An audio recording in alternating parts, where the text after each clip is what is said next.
Thank you, Libby. Hi, everyone. Welcome to our webinar. We have unique roles, but often support the same consumer, Ombudsman Program and Adult Protective Services Collaboration. I'm Amity Overall-Labe. I'm the Director of the National Ombudsman Resource Center, also known as Nort. Joining us today are professionals from Adult Protective Services and long-term care Ombudsman programs from across the country. Nort is the host for today's training, and joining us are the National Adult Protective Services Technical Assistance Resource Center, also known as APS TARC, and the National Adult Protective Services Association, also known as NAPSA. This training is made possible with grant funds from the Administration for Community Living, known as ACL. Next slide, please. A little bit of housekeeping before we move forward today. You may have already noticed that this webinar is being recorded. Please use the Q&A feature for questions for the speakers. We don't want to miss them if you put questions in the chat feature. Use the chat feature to submit comments or respond to questions from speakers or other attendees. Please complete the evaluation questionnaire when the webinar is over. That will pop up automatically. And we will share links to resources in the chat box as well as the slides. And we will post everything to our website shortly after the live training. Next slide. Our agenda today is packed. I'm going to do some very brief introductions of our partners and guest speakers, provide an overview of the project. You'll hear state examples of collaboration between the Ombudsman Program and APS. We'll have plenty of time for Q&A and discussion, and we'll close out with a brief review of the available resources. Thanks to a supplemental grant from ACL, Nort tasks for this project included conducting listening sessions to obtain feedback from APS staff and state ombudsman and program representatives about the working relationships between the two programs, what barriers exist for cooperative relationships, and what are the best practices, as well as MOUs between programs. Maria Green will share more about the listening sessions, collaborative projects, opportunities for improvement, and discuss the distinctions between the two programs. After Maria, you'll hear more about some state examples of collaboration. Next slide. As I mentioned, we have quite the lineup of partners and speakers today, and we're very grateful. You will hear some welcoming remarks from ACL and our partners, APS, TARC, and NAPSA before the presentation. But I'd like to provide a very brief introduction of those you'll hear from today before we move to those remarks. Panelists, if you don't already have your camera on, please turn it on and just wave when I call out your name. That would be great. Thank you. We have Hillary Dallin. She is the Director of the Office of Elder Justice and Adult Protective Services at the Administration for Community Living. We have Beverly Laubert. She is the National Ombudsman Program Coordinator with the Office of Long-Term Care Ombudsman Programs within ACL. Andy Capehart. He is the Director of Adult Protective Services Technical Assistance Resource Center, or APS TARC. Jennifer Sperry, Director of the National Adult Protective Services Association, or NAPSA. We have Stephanie Wheeler. She is the Alaska State Ombudsman. Sandra Jenkins, also with Alaska. She is the APS Director. Cheryl Hennon, the Minnesota State Ombudsman. Thank you.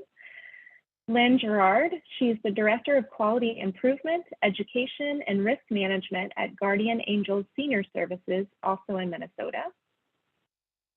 And we have Bill Whited. He's the Oklahoma State Ombudsman. And last but certainly not least, we have Maria Green. You'll hear from her a lot today, and she's a consultant with Nort, as well as other hats that she wears. So next slide, please. With that, I'm going to hand this off to Hillary and Bev for some brief remarks. Thank you, Hillary and Bev. Thank you very much, Amity, and thank you everybody for joining this really important webinar about essential partnerships.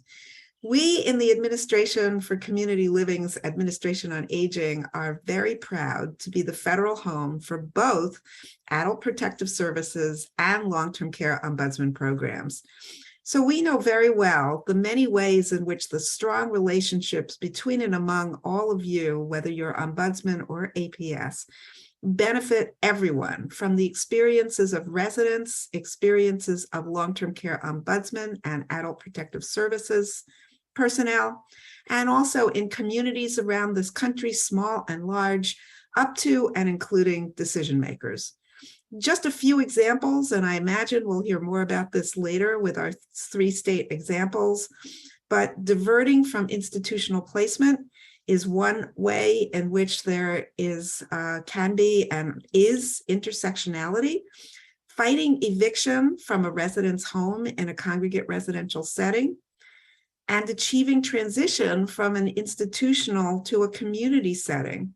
And of course, preventing or remediating abuse and neglect experienced by residents of congregate settings. So appreciating the shared values and also the differences and distinctions within the work of adult protective services and the long-term care ombudsman folks.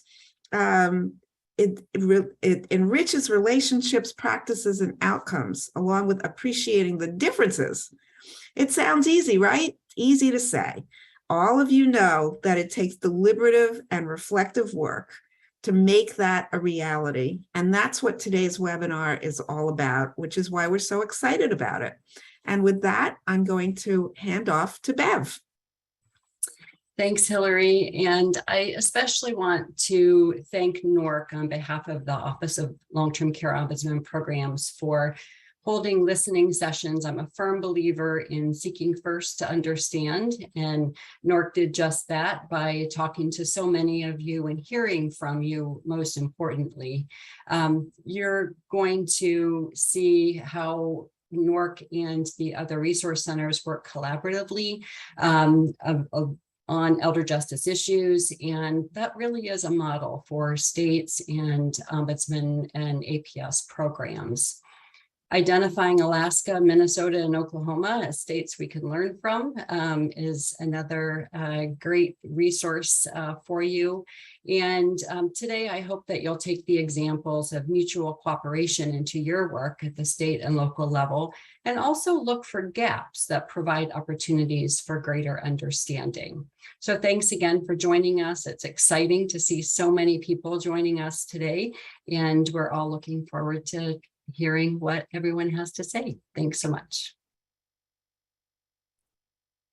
Thank you, Hillary. Thank you, Bev. Really appreciate that.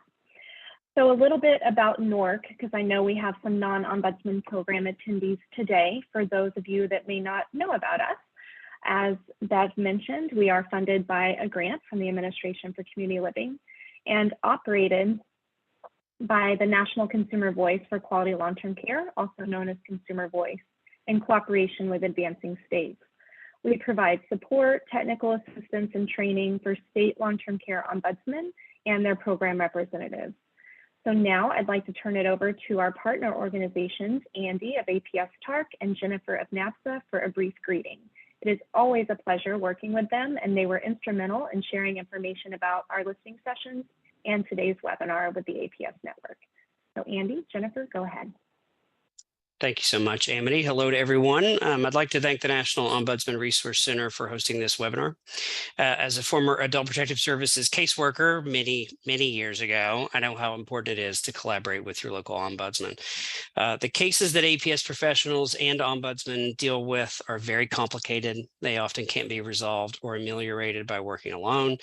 We have to work together to make an impact on the lives of older adults and adults with disabilities. I firmly believe that the roles we both fill are integral to improving the lives of those we serve, and I'm grateful we have the opportunity to continue to build the bridge between these two programs.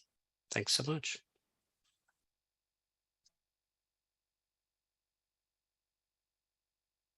Got to take it off mute, right? I'd also like to thank the Nort for inviting me here today. I'm Jennifer Sperry, NAPSA's Executive Director. And for those of you who may not know what NAPSA is, we are the National Adult Protective Services Association.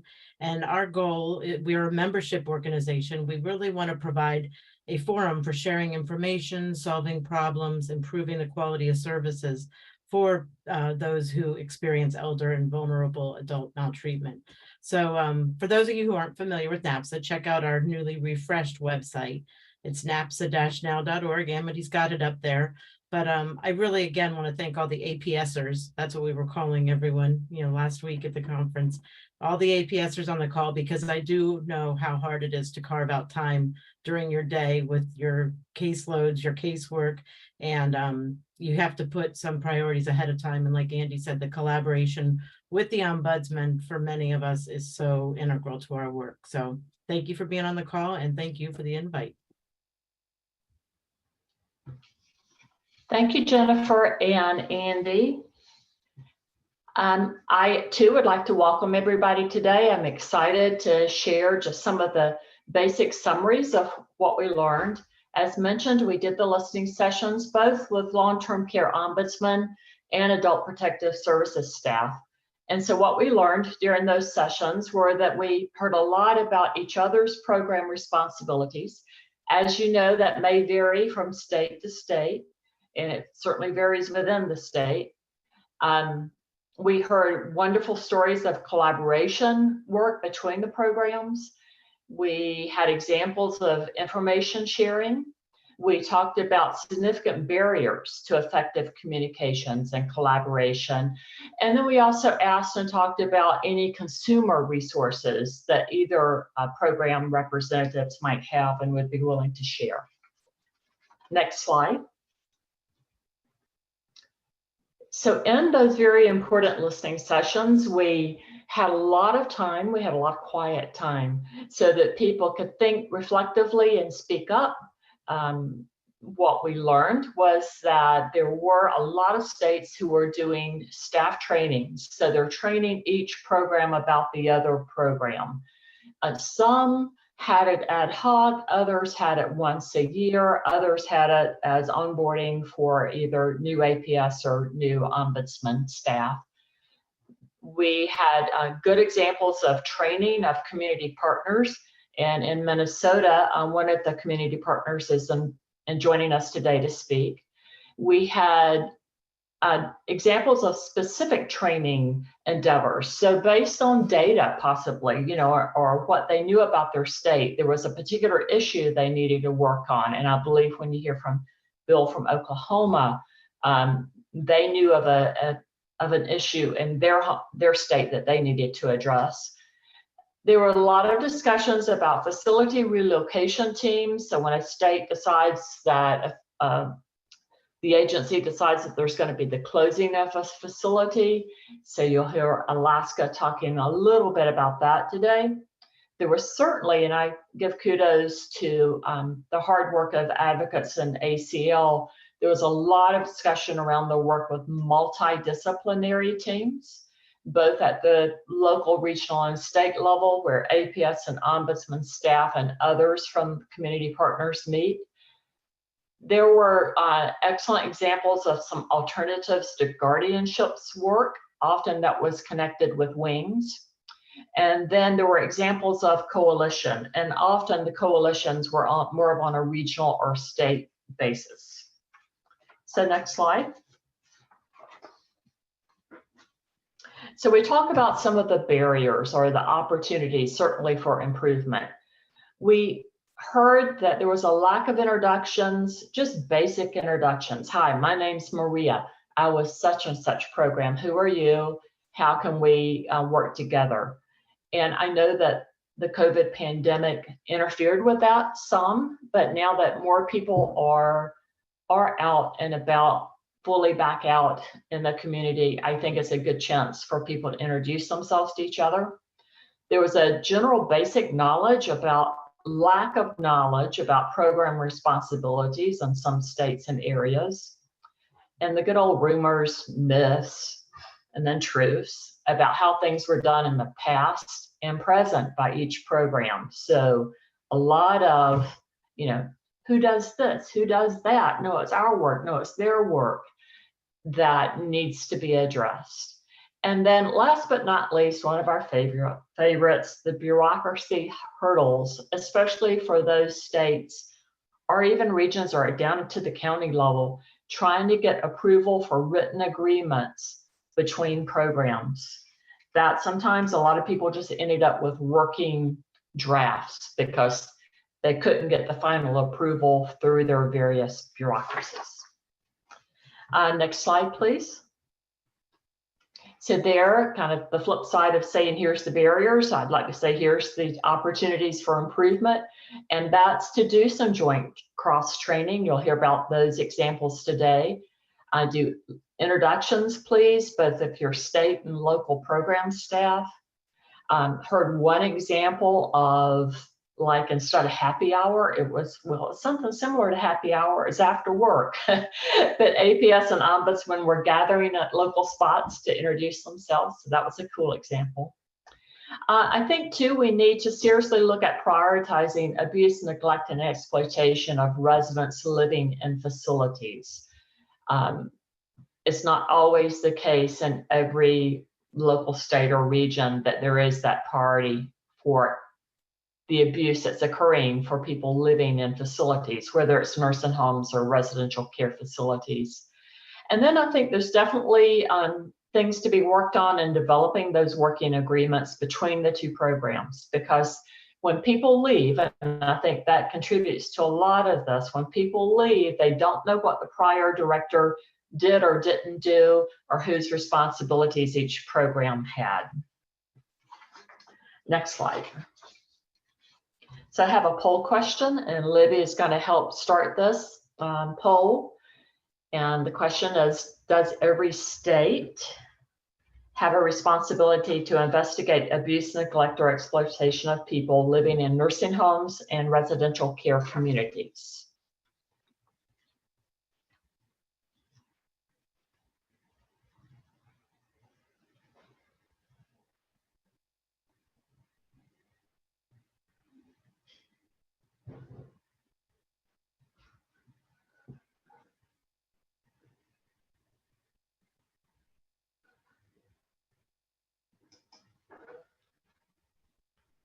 So Libby, I will rely on you, please, to let us know if it's time to close out the poll and what the results are.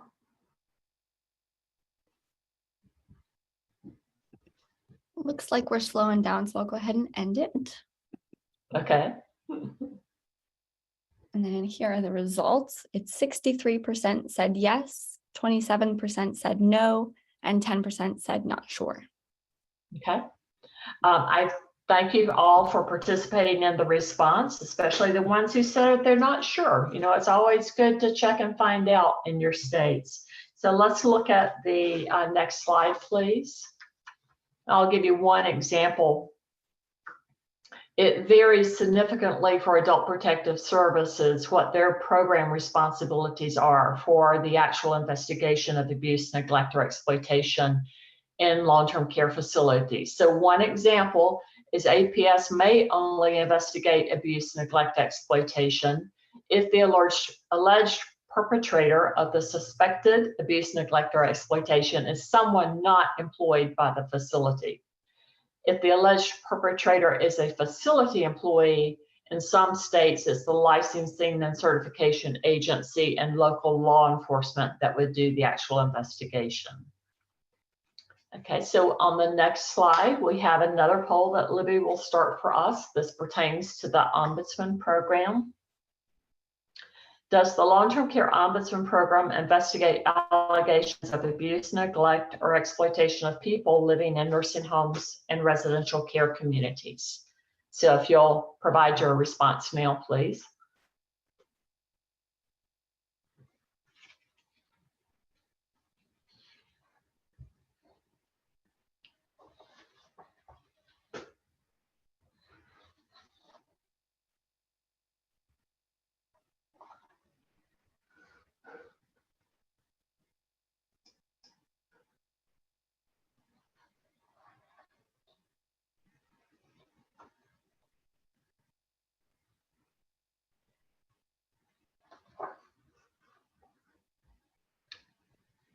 Okay, thank you, Libby. I can see that 65% said yes, 29% said no, and 6% said sure, not sure about that. Okay, so we're gonna look at the next slide and we'll provide some of the answers for you. So ombudsmen do have a responsibility for investigating abuse, neglect, or exploitation with consent of the resident or their representative if the resident is not able to give consent. Ombudsman complaint investigations, how it differs from APS is ombudsmen do not do the investigation for the purpose of substantiating that abuse, neglect, or exploitation, or to determine if a law or regulation was violated in order to enforce some sort of penalty. So they're solely doing the investigation on behalf of the resident or their representative who's given consent in order to help be that person's advocate for resolution and assistance in further referrals or reporting of the abuse that they might want to give. So information gained from the ombudsman representative investigation, as I mentioned, is to further assist the complainant in resolving or referring the complaint to others. And so one example of who they might choose to refer it to would be APS. Maybe also state licensing and certification and law enforcement. And I want to reinforce that ombudsman representatives are not mandatory reporters of abuse, neglect, or exploitation. So if an ombudsman actually witnesses it, they're not mandatory reporters. So enough from me. I am really excited today to kick off the discussion about some state examples. We're going to start with the great state of Alaska. So if Stephanie and Sandra will turn on their cameras and unmute, it's their turn to speak. Thank you both. Thank you, Thanks. Maria. Thanks, Maria. I'm going to start off and talk about a little bit of our challenges here in our great state of Alaska. So, but I want to first recognize the indigenous land in which all Alaskans live. My name is Stephanie Wheeler, as Maria said, and I am the Alaska State Long-Term Care Ombudsman. I truly appreciate the opportunity to be able to talk about how we partner with my colleague Sandra Jenkins and her team. Sandra will provide our examples in detail about how we collaborate, but I'm going to start off by talking about some of our challenges and the reason why it's important to build good relationships and collaborate with our senior network partners. So what are some of our challenges here in Alaska? So Alaska has a small population of about 736,000 people, right? But our state is vast. We have over 660,000 territorial miles or square miles. So if you can imagine that and visualize that, we're about 4 times larger than California and about twice as large as Texas. Alaska continues to be the fastest growing senior population per capita. We've over the last 9 consecutive years. Alaska's population of seniors 60 plus continues to grow and has increased 56.4% over the last 10 years, with all regions seeing an increase in our senior population, right? So here's the other thing. About 75% of our communities are not accessible by road travel. What? Yes, indeed. We currently have about 700 assisted living homes across the state. If you take a look at our southeast and western regions of Alaska and the south central and northern regions of Alaska and the interior, our assisted living homes are located across the state of Alaska. We have about 20 skilled nursing facilities. We also have 4 tribal affiliated skilled nursing facilities and about 3 tribal affiliated assisted living homes. And all of these homes or facilities are in all regions of Alaska. So here's our other challenge. We're a small team, the Long-Term Care Ombudsman program. We have a small team of 6 and a temporary ombudsman. So small team of 7 right now. We do most of our regional visits by air travel, right? So even if we were decentralized, even if we had someone located in the southeast part of our region, of Alaska, say for instance, Juneau, which is kind of a hub, we would still have to travel by air to the outlying communities such as Petersburg or Sitka, and by air travel and ferry to Ketchikan, or by ferry to Haines. So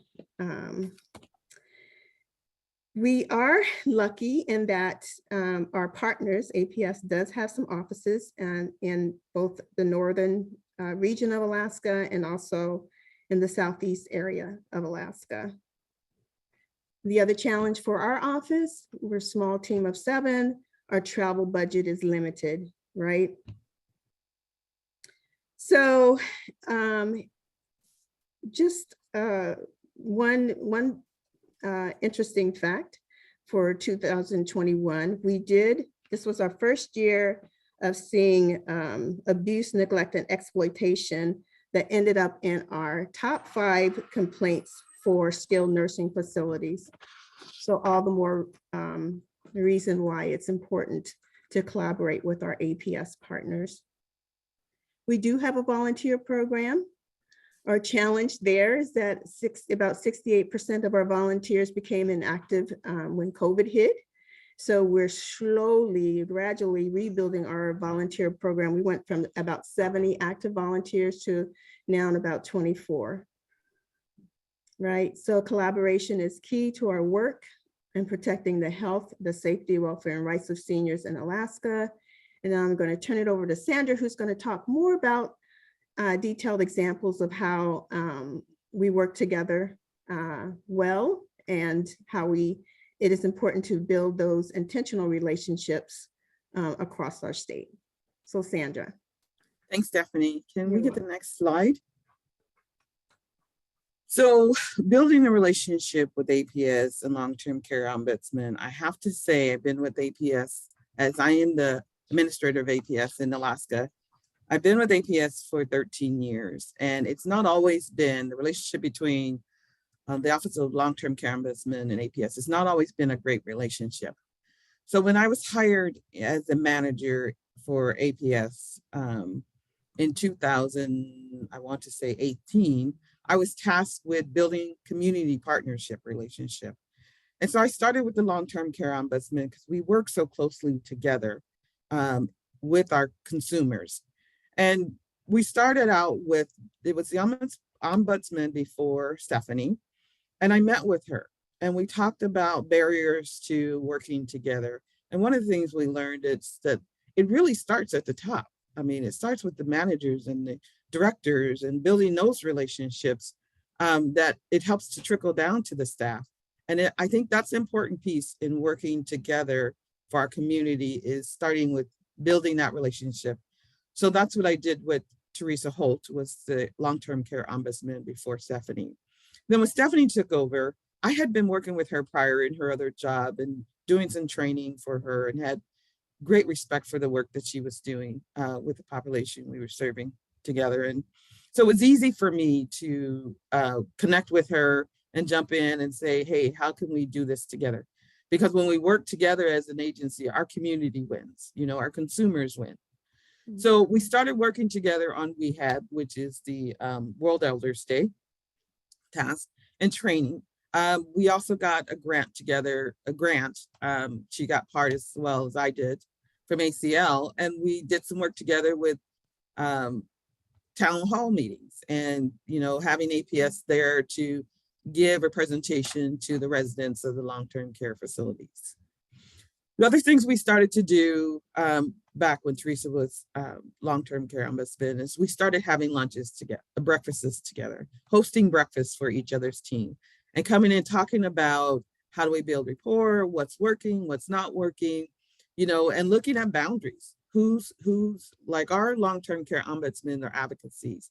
They used to be do investigation, but now they're an advocacy agency. So the roles are more defined in what they do versus what we do, and start using each other to help bridge the gap in our community of services.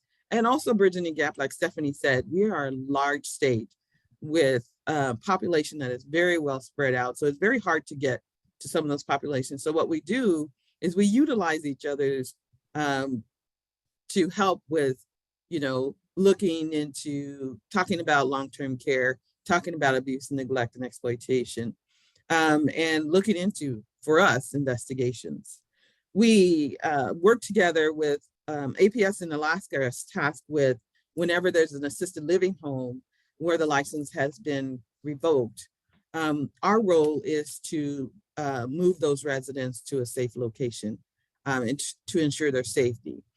What long-term care ombudsman is really helpful with is they investigate, or they go to these assisted living homes and they know them really well. So if we're stuck with trying to place a client and we don't know what home is great for this client, we can reach out to them and they can give us information on, this home has this kind of ability, this home is good with lifts, and this person's medical problems, this home is really good for. So that really works for us because it saves us time and effort. And it's a good outcome from the client, because now they're in this facility that can serve them better, and that's what the long-term care ombudsman does really well for us, is knowing those facilities and how we can utilize the facilities to meet the needs of the clients we serve. So once we started working together and determining boundaries, we just started had our team to develop a relationship. And what our team saw is really two great leaders working together for the better of the community. So they were willing to jump in and kick in and say, what, if our leaders can do it, we can do it. And so they're building this rapport, calling each other, utilizing each other, and not necessarily going through the chain of command and to have to do that, but reaching out for their for partners and asking for assistance. And so it's been really great building that relationship. We're looking forward to things that we can do together to help our community. We are a community with low resources. And so it's important for us to work together. And we're going to be that example in our community on how to partnership with agencies, that, we share a common goal, which is the consumer in our community. So that's what we did. That's what we continue to work on. We continue to strive to do that. And as a leader for this program, I will continue to build those partnerships with long-term care ombudsmen, because when I do that, then our clients win. And so that's kind of how we're working together. I don't know if I left out anything. You can turn to the next slide. I'm sure I probably covered that too. So that's it for us. We're just excited to be a team, and a team that's effective in our community, and we're doing a great job. Thanks. Sandra and Stephanie, thank you. And I appreciate looking at your time closely. There were a couple of other slides. I'll just give you the state of Alaska a great shout out for the shared trainings and information sessions that you do in Alaska. Also, they work collaboratively together on home closures. And that happens frequently, it sounds like, for the small residential group homes in Alaska. So thank you both for that. And one other slide, you work on critical incident reports. They come in, you kind of decide who's going to do what, and when you have to travel somewhere, you work out the travel between the two programs. And Stephanie has said over and over how generous APS and others have been to share travel funds. So thank you. Yeah. Thank you. You're welcome. So Minnesota is next. So Cheryl and Lynn, if you'll open up your video. Thank you. You have 10 minutes. Thank you, Maria. And I am very honored to have Lynn Gerard join me. I'm not sure if she's able to put her camera on. Greetings from Minnesota. I want to do a special shout out to the Adult Protective Services Unit at the state level in Minnesota, and any other APS people from Minnesota. thank you for what you do. And I certainly appreciate working with the supervisor who happens to be Mary McGurran in Minnesota. I appreciate the slide from our Alaska colleague talking about building relationships and collaborating, which is really the best way for things to work out for our clients. Lynn, were you able to turn your camera on? I think my camera is on. It's just not showing me. Oh, there right you away 'cause are. I wasn't talking. Yep. So I've been the state ombudsman since 2015. Do you want to just tell people a little bit about your background? Absolutely. So I'm a registered nurse, and the current position that I have, the current organization that I've been working with, I work with since 2001. So basically my whole career has been in long-term care, and I work with both skilled nursing and assisted living. Thank you, Lynn. Next slide, please. Elder abuse in care facilities. So what we are going to talk about is related to, it's a great example as to how we collaborate. We both know we've established that Ombudsman for Long-Term Care and Adult Protective Services, both entities are charged with protecting and advocating for health, safety, and welfare of vulnerable adults. But we do have distinct differences. I will not go into all of that, but I do respect them. As I mentioned earlier, in Minnesota, we work collaboratively with APS at both the state and local level. For example, 6 county APS offices around Minnesota coordinate multidisciplinary meetings every quarter. And I believe Maria mentioned that earlier. This includes an invitation to the regional ombudsman staff, law enforcement, county attorney, and the goal is to explore ways that everyone can work together and be mutually supportive. Always better outcome for the person in need. So today, Lynn and I want to introduce you to a training curriculum designed for caregivers and all other employees of long-term care settings. Our primary goal here is to prevent, detect, and respond to elder sexual abuse. It can be horrific to say that sexual assault, sexual abuse of elders is a high complaint in our world of ombudsman, as well as how APS would get involved. So what we decided to do here is to put together a training curriculum for staff. This training includes a video and guides to be used for staff and guides to be used for resident and family council. There are 12 subject matter experts on the video of the training from law enforcement, healthcare professionals, legal authorities, sexual assault nurse examiners or SANE investigators, and Maya, a daughter of a victim. So the video begins with Maya's story in which she talks about when she first learned of her mother's sexual assault. It's extremely powerful. She talks about her feelings of shock, anger, and her own guilt not noticing something was wrong earlier. Maybe you remember that CNN did a cover story, February of 2017. There's a picture of an elderly woman. That picture happens to be Maya's mother, Sonia. In February again of 2017, CNN's article by Blake Ellis and Melanie Hicken, CNN investigations, sick, dying, and raped in America's nursing homes, which is the title of the article. Sonia Fisher her picture is on that article. And she was the victim of sexual assault in a Minnesota nursing home. She was 83 at the time of her death, and she weighed 76 pounds. It's impossible to know just how many victims are out there, but through an exclusive analysis of state and federal data and interviews with experts, regulators, and the families of victims, CNN had found at that time that this little discussed but huge horrific issue is more widespread than anyone would imagine. Again, in November of 2017, the Star Tribune, major newspaper, Minneapolis and St. Paul, ran a 5-part series of articles about Minnesotans in nursing homes and assisted living settings that were physically abused, sexually assaulted, and healthcare needs neglected. So what we would start to see is a huge awareness in Minnesota regarding elder abuse, specifically leaning into sexual assault. And I'm going to hand it over to Lynn to talk about, next slide, please, the need for training.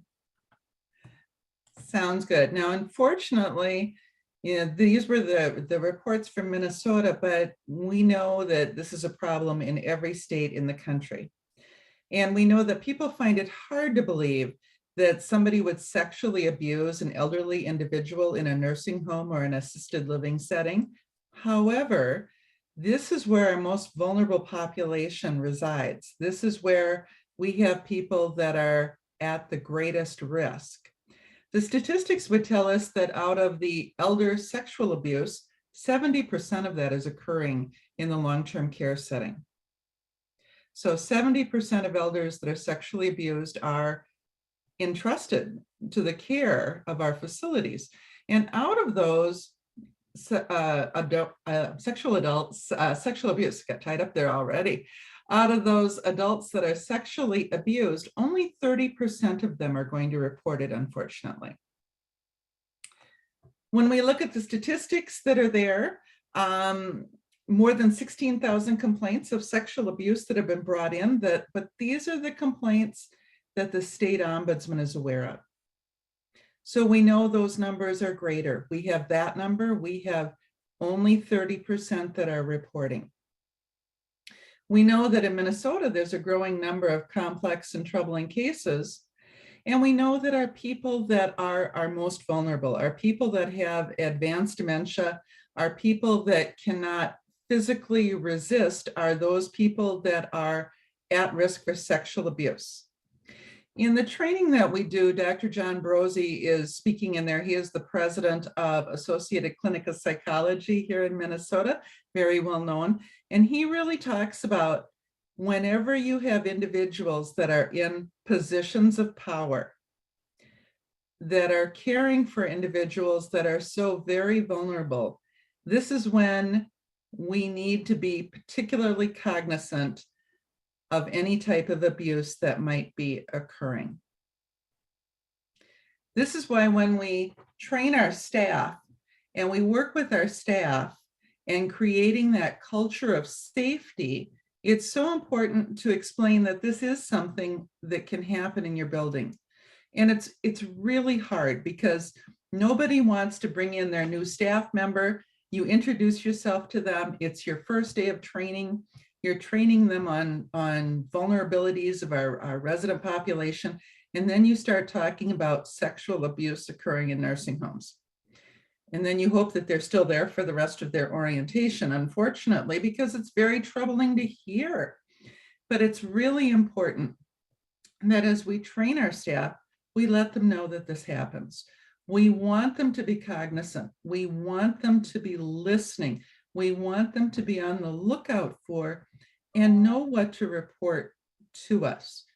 For us to have a culture of safety, to have an environment that our residents are safe and not being abused in, our staff have to be very comfortable letting us know. And we need to train them. We don't want you wondering about it, thinking about it, looking for more information on it. We want you to tell us, those that are in charge. I would rather that somebody told me 99 times that something had happened and I investigate 99 times and find out nothing had happened than the one time something does happen, somebody doesn't let us know right away. So Lynn, yes. I'm sorry to interrupt you, but I'm kind of getting the time flag that we should probably turn to the video. But I do want to say that Lynn's contribution to this training is just absolutely phenomenal in terms of talking about the culture and other aspects of how we address sexual abuse. So thank you, Lynn, very much.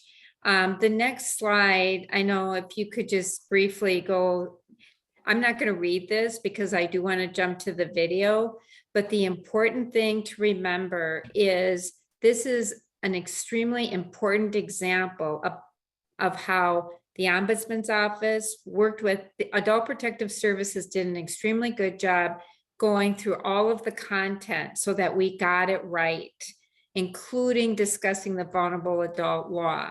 We had other experts, including Lynn, actually, who lived this, unfortunately. So the video is available to people. I won't go into all of that, although it is found on our website, Minnesota's Ombudsman's Office website. So with that, I want to thank all of you for listening to our presentation. And we have a trailer that will give you an example of what the training is like. People find it hard to believe that the elderly are going to be subjected to sexual abuse. They're not understanding that this is a very vulnerable population and that unfortunately it continues to happen in our facilities. The really sad part about that is it's usually staff. It's people that we're paying and to take care of our folks, and they're the ones doing it. A staff member was utilizing a back staircase to avoid any cameras that were placed in public areas and enter her room in the middle of the night. Is it current? Did it just happen? Is this something they thought about? Is this something they're dreaming? It's a tight-knit community where everybody knows everybody. I think it was that disbelief that it can't happen to me, it can't happen here. If you do stumble across something and don't want to be involved, or you think, that maybe it wasn't what it was, I would tell you to trust your gut. It's about power differential and taking advantage of somebody. It opens the door to physical abuse. It opens the door to emotional abuse, but it also opens the door to sexual abuse.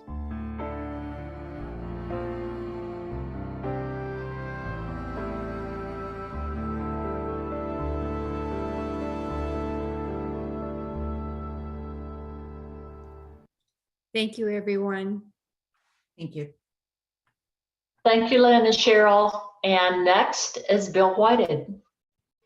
Thank you very much for the invitation to speak today. My name is Bill Whited, and I'm the Oklahoma State Long-Term Care Ombudsman. I actually started in the field 26 years ago, working with older adults here in the state of Oklahoma. And part of my starting career was being an Adult Protective Services investigator here. During that time, I had no idea what an ombudsman even was. There was no collaboration, there was no cross-training, and it was very disheartening to later find out that there was this great group of advocates that were out there that could have really helped us do our jobs as ombudsmen. So in 2003, I applied to become a long-term care ombudsman after I found this unique job posting online. And I was selected to be what we called then a program field representative. And I started in the Ombudsman state office. And we're very fortunate here in Oklahoma. Alaska talked about being such a huge state. Oklahoma is a medium-sized state, but we are still fairly large and rural. At least we are all connected by roads. But here in Oklahoma, we have 27 field ombudsman supervisors and 6 state office staff here. So we've got a fairly robust program compared to some other states. We also have a core of about 50 volunteers across the state of Oklahoma who help us in doing our job. After becoming an ombudsman, one of the first things that my old APS staff state office said to me is that tell those ladies there in the ombudsman office that once placed means always placed. And I found that perplexing and a little bit disturbing, to be quite honest with you at the time. This was 20 years ago, guys. And so things were a little bit different back then. It was before that transitionary period of looking at trying to get people back out into the community and provide services in a community setting instead of an institutional setting. So I came to the state ombudsman program back in 2003 and worked my way up through the ranks and became the state ombudsman in 2014. Go ahead and move to the next slide, please. So one of the things that we looked at when I became state ombudsman is how can we work better together with adult protective services? And I had some really wonderful counterparts across the state of Oklahoma over in adult protective services, and we started communicating and coordinating. As a former adult protective services worker, I had a little bit of inroad with them already. So there were already some relationships that were there. And we started a work group a couple years ago about empowering choice of residency. And one of the things that we focused on was a path to averting involuntary transfers and discharges for failure to pay. As APS knows and Ombudsman knows, when an involuntary transfer or discharge is initiated, it impacts a lot more than just that resident. Now, that resident, of course, is the primary concern in everything that we do, but it impacts adult protective services, the survey agency, the Ombudsman program. It impacts sometimes homeless shelters here in this state. And it can be a very, very challenging thing to overcome. So that work group resulted, though, because of collaboration between adult protective services and the Ombudsman program beforehand. We worked together to develop a memorandum of understanding. If you haven't already developed a memorandum of understanding with your adult protective services program or your Ombudsman program, I encourage you to start there. It works wonders. It gets people talking. It sets expectations. It helps the different programs understand the limitations and the powers of each program at hand. The MOU started as a means for APS and Ombudsman to understand those laws and regulations and the program limitations, but it has evolved and it has really got us to places that I never dreamed that we would get to be quite honest with you. Next slide. So here in Oklahoma, Adult Protective Services does have a unit that investigates abuse, neglect, and exploitation of nursing home residents that are committed by a staff member. We're one of those states that has a dedicated APS unit that does that. And as such, they receive a lot of incident reports from long-term care facilities. And I know that many ombudsmen have made the statement of when in doubt, report. If you think that you're questioning whether you should send the report to Adult Protective Services or your survey agency, go ahead and send that report, because you can't get in trouble for sending the report, but you can darn sure get in trouble for not sending it. So facilities were really inundated, our long-term care investigations unit of APS, and they were just getting bombarded by incident reports. And it really opened up the door for us to start communicating more and more with our long-term care investigations unit. We've regularly communicated anyway, but due to those incident reports, and really it was creating a backlog for them, they weren't able to do everything. They only have a unit of 6 people across the state that investigates Oklahoma's 300 plus facilities here of nursing homes. And so we sat down together as a team and talked about how can the ombudsman help achieve the goal of protecting the residents in the facilities and making sure that they're getting their needs met. So we entered into part of the memorandum of understanding was that the long-term care investigations unit would send any allegations of verbal abuse and any allegations of resident-to-resident conflict where there was not a staff member that was alleged to have abused, neglected, or exploited the resident to the Ombudsman program. And we would initiate an investigation at that point in time. So that has worked out quite well. And in Oklahoma, if you look at our statistics for the Ombudsman program, abuse, neglect, and exploitation allegations are one of the top allegations that we receive now. It's not necessarily because there's more abuse in long-term care facilities. It's because of that memorandum of understanding and those additional referrals that were being sent to us by the long-term care investigations unit of Adult Protective Services. So we were able to get in there to talk to those residents, find out what it was that was going on. Many times it did not rise to the level of abuse, and many times the residents did not want us to take action. So we took those steps to try to help Adult Protective Services out in that way. And in turn, they also helped us out by us being able to make referrals back to them when we did see something that was serious. So it really opened up that door of communication to make sure that, you know, if we found something as an ombudsman, that we would follow our protocols and step and try to seek guidance and permission from the resident and or their legal representative to make that referral back to Adult Protective Services. And many times we ended up working on cases together, and we would go out to the facility together at times. And that way we could have a united front. And in the long run, ultimately, it helped even our law enforcement entities that when we would make a referral on over to the DA's office or our Attorney General office, their Medicaid fraud control unit, and it would give them that information that they needed to have more successful of a law enforcement investigation and ultimately a prosecution.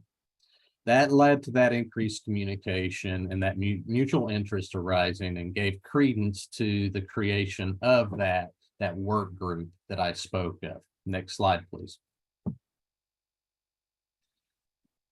So we convened the interdisciplinary team to address transfers and discharges. And we decided as a team, and it wasn't just APS, we branched out on this, guys. It was more than just APS and the ombudsman sitting down together. We invited grassroots representatives. We invited members of our survey agencies. We invited members of our for-profit association and our not-for-profit associations from all spectrums of long-term care, including nursing homes, assisted living, and residential care communities here in Oklahoma. And we all sat down and we got to talking about how can we find a way to empower choice of residency, whether that be through transition out into the community through programs like Money Follows the Person, what we call Living Choice here in Oklahoma, or whether it be a way to avert involuntary transfers and discharges. So the group got together and we talked, and we all agreed that, hey, let's try to focus on a path to avert involuntary transfers and discharges for failure to pay.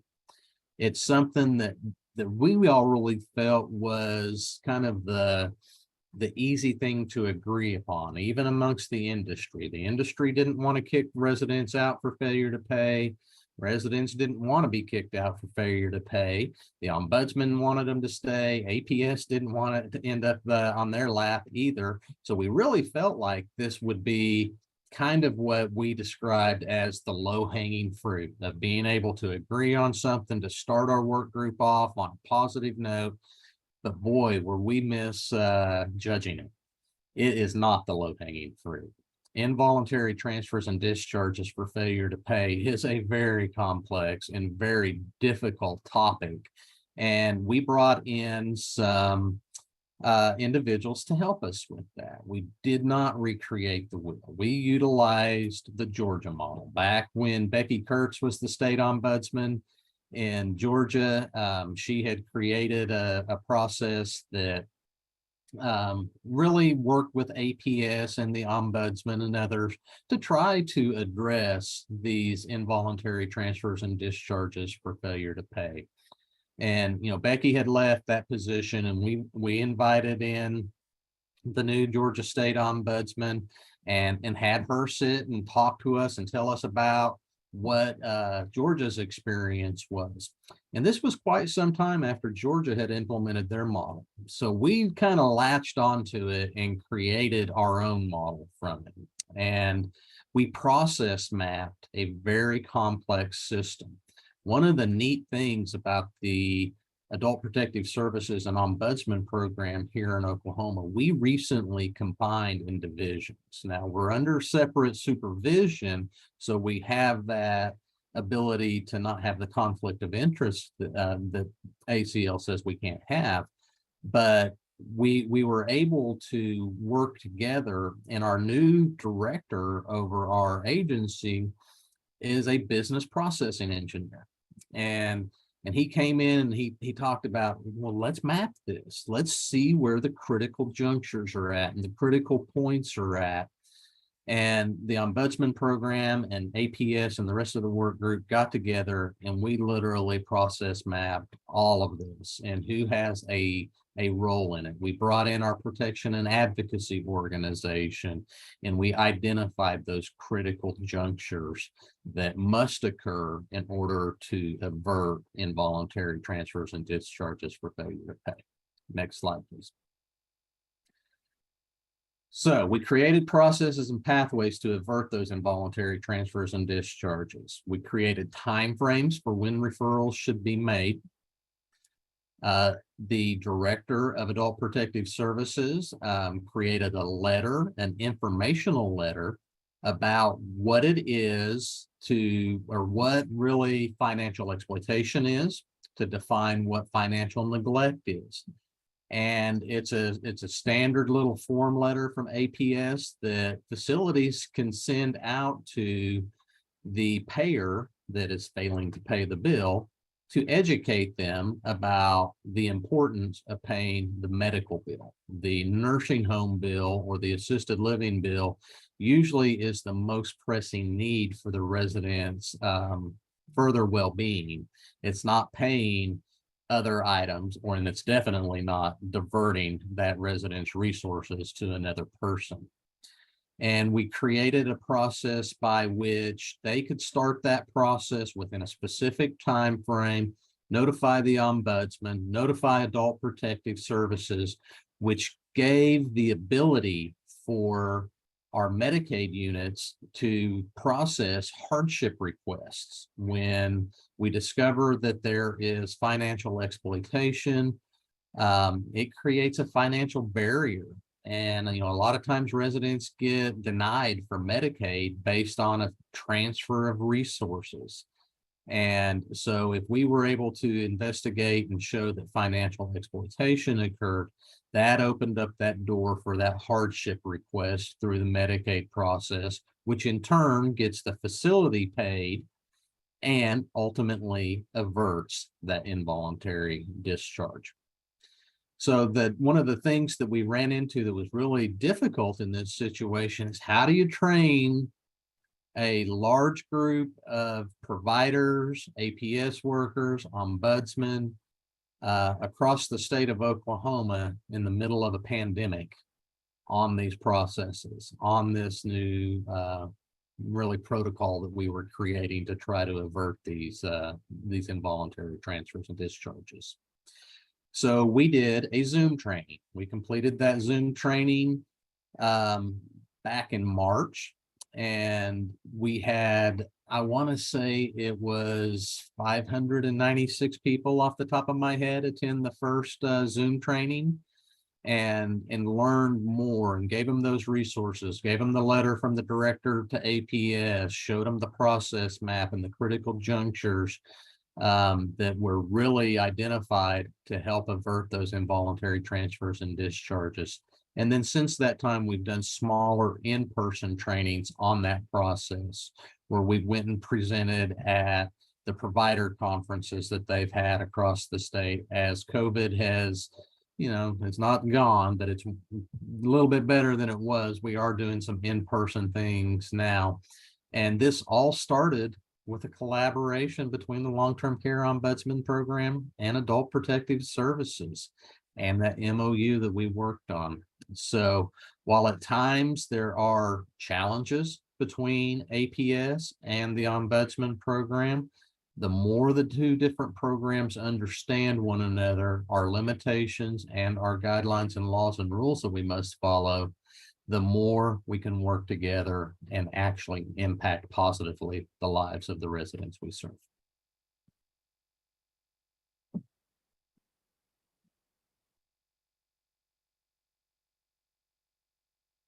Thank you so much, Bill. Excellent examples, everyone. I want to make sure we have plenty of time for questions, so I'm going to move straight to that. Let's see. So first one, when coordinating and sharing with APS during interdisciplinary team meetings, how do you ensure you're protecting resident confidentiality? So that's from the Ombudsman perspective. Anyone want to share how you navigate that? I see your hand. Bill, go ahead and unmute and share your camera. Thank you. So one of the things that we do in regards to that, when we're in our interdisciplinary team meetings with Adult Protective Services and others, we make it clear that we can't talk about a resident's situation or circumstances without their consent. So before we will discuss a case on one of our residents, we get their consent. And we have two different avenues in our policy to allow for receiving consent. Our policies allow us to receive verbal consent that we must document in writing and or written consent. So if it's a situation that's a little iffy and makes me a little uneasy, then I'm going to ask for that written consent, either from the resident and or their legal representative. So that's how we overcome those challenges.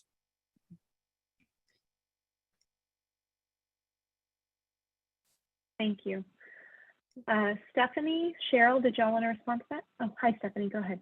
We have the same policy and procedures in place as Bill. We have to have written or verbal consent from the resident or the resident's representative. Yeah. Thank you.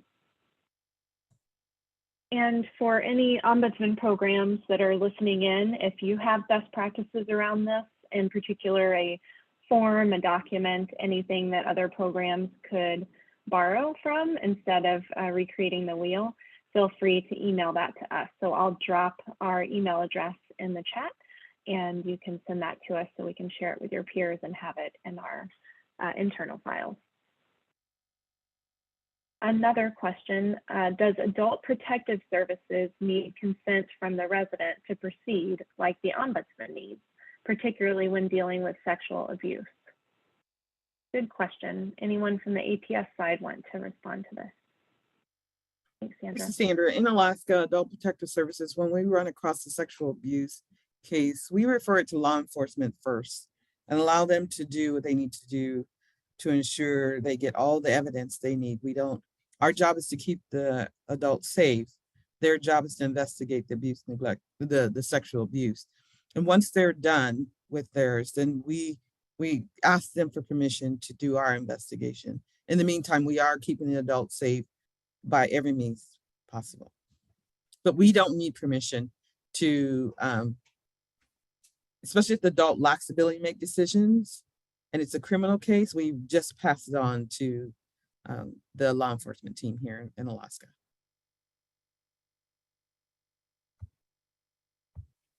Thank you so much, Sandra. And just to clarify, because I know, as Maria mentioned earlier, and you all addressed a little bit as well, APS, where they go into their settings and some responsibilities vary by state, but I assume the approach is similar as far as not needing permission. Sandra, is that consistent across the country in reporting that level of abuse? Or when we're reporting level of abuse, we don't need permission to do that when it rises to the level of crime. Thank you, very helpful. And Andy or Jennifer, if you have anything to add from the national perspective, please do. Hi, Bill, did you have your hand raised again, or was that from earlier? No, I did raise it again, and I just wanted to clarify, here in Oklahoma, Adult Protective Services does not have to have consent to investigate. They can initiate an investigation based on any allegation of abuse, neglect, or exploitation, and they may or may not involve law enforcement. One of the statutes that we do have here is that we have to notify law enforcement. And when I say we, Adult Protective Services must notify law enforcement of the investigations, but sometimes law enforcement may choose or may not choose to get involved. Thanks, Bill. Go ahead, Andy. I'll just say from what I know of the majority of states, it's not required to have the permission of the client. Now, there are some states where their law requires them to get permission from the client to proceed with the investigation. If the client doesn't want it to proceed, they'll stop the investigation. But I believe in the majority of states, it's not required to get consent. Thank you. Very helpful. Okay, so another question. Oh, sorry, Jennifer, did you want to say something? No, Andy covered it all. I just had to make sure he was going Okay. to. No problem. Well, and y'all stay on the line because this one may apply to you as well, and Sandra too. What is the harm with adult protective services in sharing basic information with an ombudsman in connection with an abuse complaint in a facility, even if it's just the facility name, wing, shift, general nature of the complaint? Well, I'll start first with the adult protective services in Alaska. We talked earlier about critical incident reporting. We have a centralized intake, and our centralized intake role is if they get a report that falls under the jurisdiction of the long-term care ombudsman's office, we send that report to their office, the whole report, just like we have a reporter and everything, so they may address it. Now, we may work tandem together in a case, but our centralized reporting does cover the long-term care ombudsman's office and sending them critical incident reports. Thank you. Anyone else want to take a shot at that? If that's Bill, go ahead. So one of the things we do here in Oklahoma, Amity, is that while the investigating entity, whether it be APS or the survey agency or others, is not required to make a report to AP or to the long-term care ombudsman program if they receive an allegation, they are required to send the Office of the State Long-Term Care Investigations, long-term care ombudsman, their findings. So long-term care investigations of APS sends us a copy of every single investigation that they do. Our survey agency sends us a copy of every single investigation that they do. So that is something that we have in our Oklahoma state statutes that may vary from other states. Thank you. So one question, another one, Bill, so turn your camera back on. What was the Georgia model that you referred to? And do you have a copy, any resources, links that you could share with us? And if not, I can reach out to Georgia too. I think I do have a copy of it. It was presented at one of the state ombudsman conferences, Amity, and you may have it in your files. I want to say it was in 2004, maybe 2003 that Becky we had that presented then. that. So Great.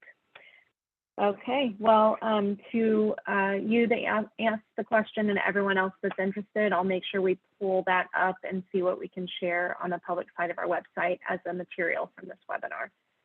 So thanks for reminding me that's where it was, Bill. Appreciate it. The years run together.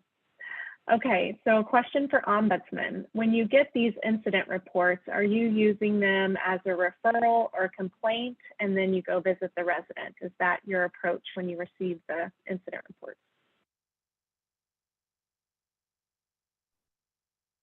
Can I? Hi, go ahead. Hi.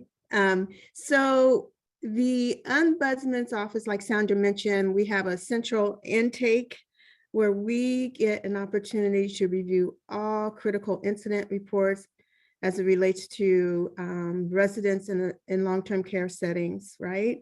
And so we have a meeting every Friday with residential licensing, and we review those critical incident reports. We want to understand whether or not APS or residential licensing is going to investigate first.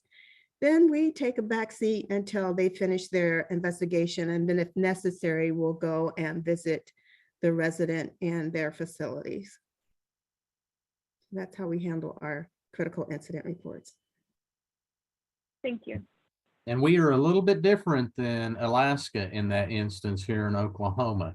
So Oklahoma does not receive every incident report that a facility files.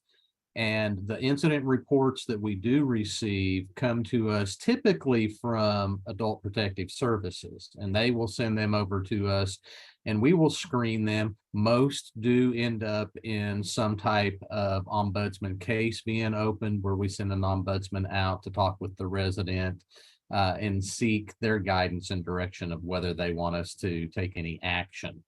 One thing that we have discovered in this process since we've entered into it, a large number of those, the residents and or their legal representative withdraw the complaint and say, no, we don't want you to take any action on this. You know, it was just a misunderstanding between me and Mr. X down the hall. So we're fine. We don't want you to take any action. So we are a little bit different in that aspect, that we don't see all those incident reports up front. We only see the ones that APS and or the health department sends to us. Thank you so much. And as you can tell, those are just two state examples. So we have a lot of differences in ombudsman programs receiving those reports or not. So I want to answer a question. There are a couple about MOUs. If we could have copies of them. So to our presenters today, if you have an MOU, I know that you've mentioned it, Bill, if you could share that with us if we don't have it already in our files. We at Nort, we have some in our internal files as well as on the public facing website. So we'll make sure to link to those in the email that we send out after this training. So you have those as well, okay? So another question, from my experience, a lot of the long-term care facility residents are afraid to speak up about abuse because they fear retaliation. They have to see the providers or caregivers on a daily basis and rely on that care. How can we safeguard the residents from retaliation? So any tips or practices from the ombudsman on the panel?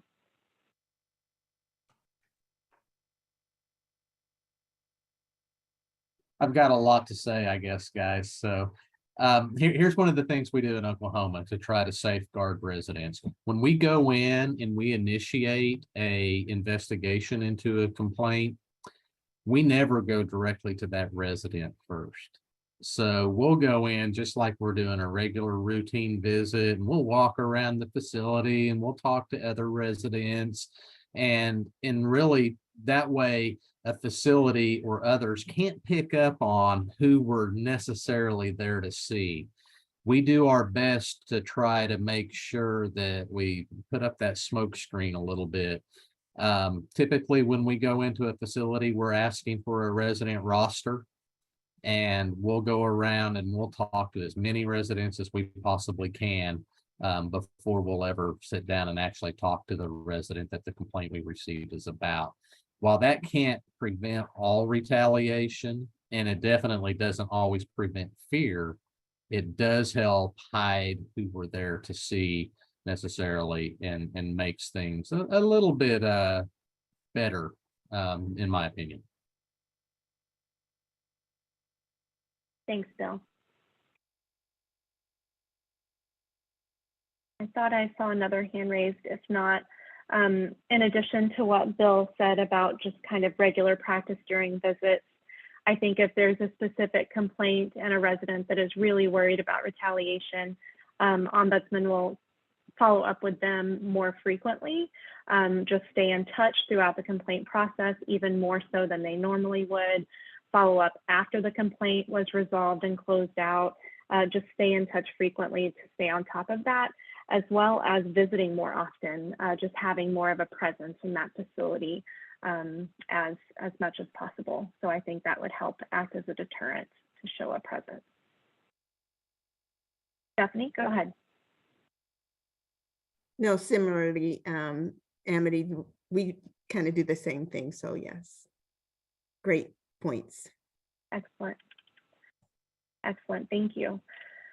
Another question will, and I'm not sure if we'll have a concrete answer on this, but we will try. Will law enforcement accept information from staff without requiring the staff to identify themselves? And I believe, clarify if necessary, Mark, but I think you're referring to facility staff. Any responses based on your experience working with law enforcement?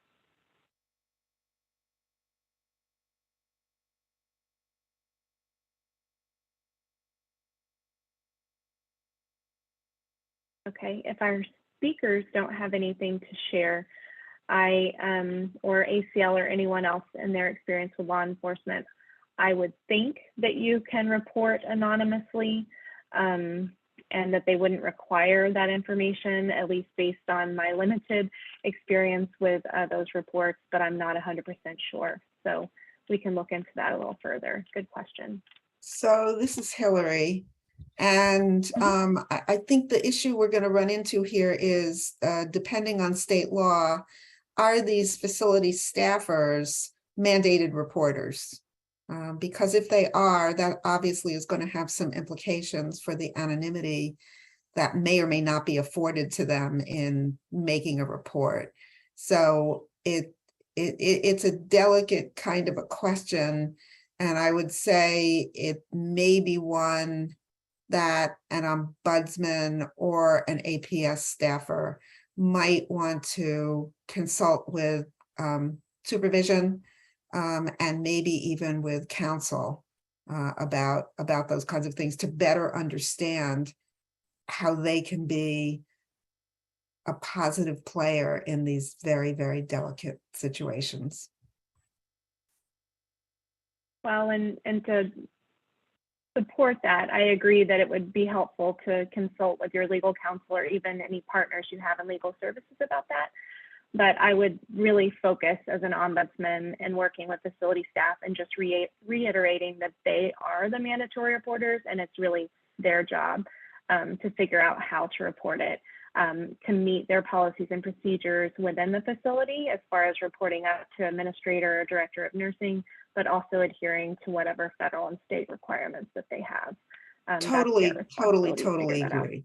In other words, it's not the job of the ombudsman or of APS to declare to a facility staff person, thou shalt do this, thou shalt not do this. You can be anonymous, you can't be anonymous, not your job and not appropriate for you to do. Right.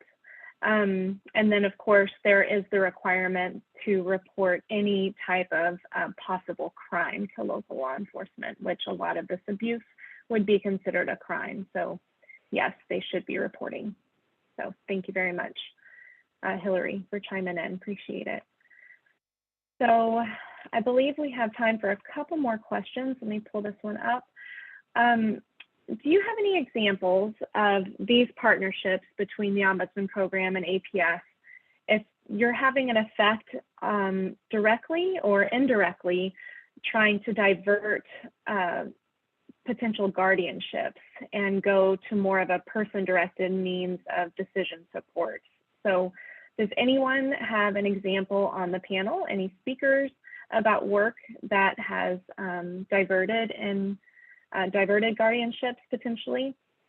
And if you are listening, feel free to submit examples via chat as well, because we'll collect those. Thank you. Go ahead, Bill. While I don't have numbers at my disposal to share with the group on that, I can tell you that here in Oklahoma, there has been a significant shift in the perspectives about when it's appropriate to take a guardianship. There's been some laws passed here in Oklahoma that really kind of fortifies the least restrictive alternatives to guardianships. And so APS has really taken those to heart and done their best to, avoid taking a guardianship whenever possible. And not only is that applying across the spectrum in adult protective services, but it's also applying across the spectrum in our private guardianships, what we refer to as Title 30 guardianships. That's the statute that governs private guardianships here in Oklahoma. So there has been a shift here in Oklahoma to really try to minimize full-blown guardianships for sure, and only utilize limited guardianships when necessary.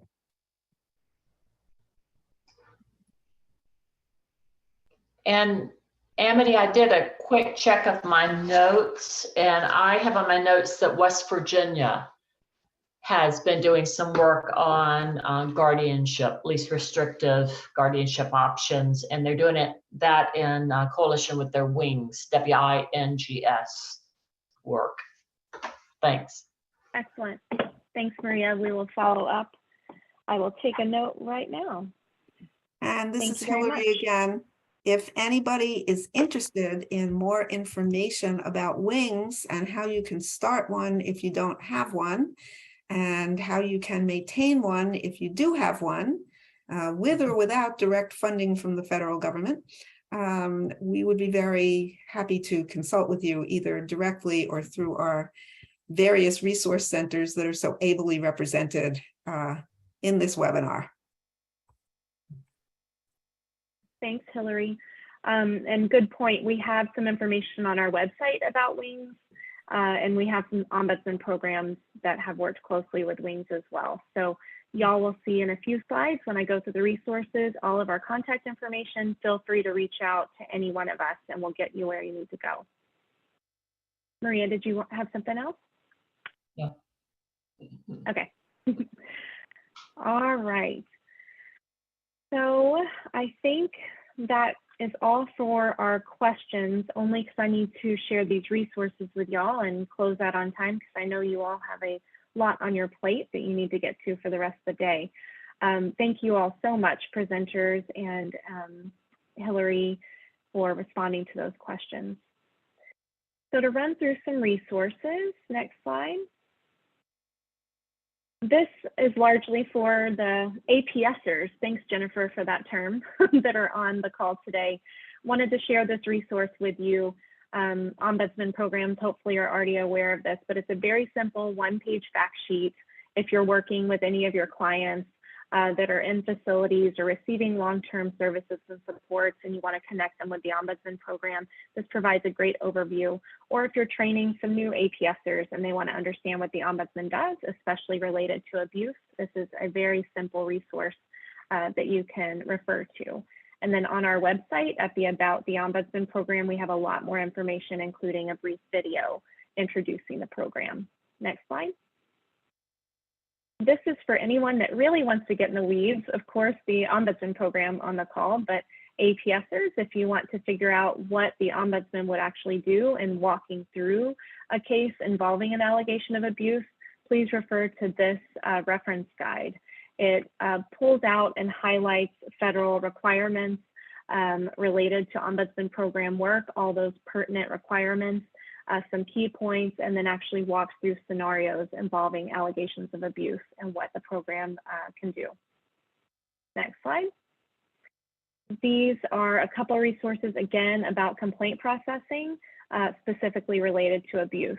So for those of you that may be new to the Ombudsman program, you may not have seen these because these were from a few years ago after implementation of the final rules. So please visit our website and check these out as well. Next slide. Here is the slide that I promised you with all of our contact information. Please don't be shy. Reach out to any and all of us. We are all very great connected. And so if we can't help you, we can find out who can. Next slide. If you are on this webinar and you did not receive information about this webinar directly, then please sign up for our email list. I know that especially during the pandemic, there's been a lot of turnover at the local level as well as the state level. So if you are a new representative of the Ombudsman program, staff, or volunteer, and you don't receive our information, please go to this website and sign up to receive our emails. You'll get our quarterly e-newsletter that's called the Ombudsman Outlook. You'll learn about training opportunities and any new resources that we push out. And that reminds me, I want to put in a plug for all of you on the line today, APS or Ombudsman program. If you have examples of collaboration or MOUs or training, anything that you've done together, please send them to us. We will, like I said, keep them in our files and share them whenever we receive requests for technical assistance. Next slide. So last but not least, I want to say a big thank you to our excellent presenters today, Stephanie, Sandra, Cheryl, Lynn, and Bill, to ACL, of course, for the grant and the ongoing support to the Resource Center, to Andy and Jennifer for sharing their time and expertise with us, and to Maria for coordinating this project. As I said, please don't hesitate to reach out to any of us if you need assistance. This is our Nort contact information. We are on social media. We even have an app, so please check out the app in your app store or device and connect with us online or directly. As I mentioned earlier, when this webinar ends, a brief evaluation will appear. Please click on that link and share your feedback. It's really important to us. That's how we shape these trainings. And again, thank you all for attending today. It has been wonderful having this conversation with you, and I appreciate all of your work on elder justice on behalf of those we serve. So thank you very much, and carry on. Take care.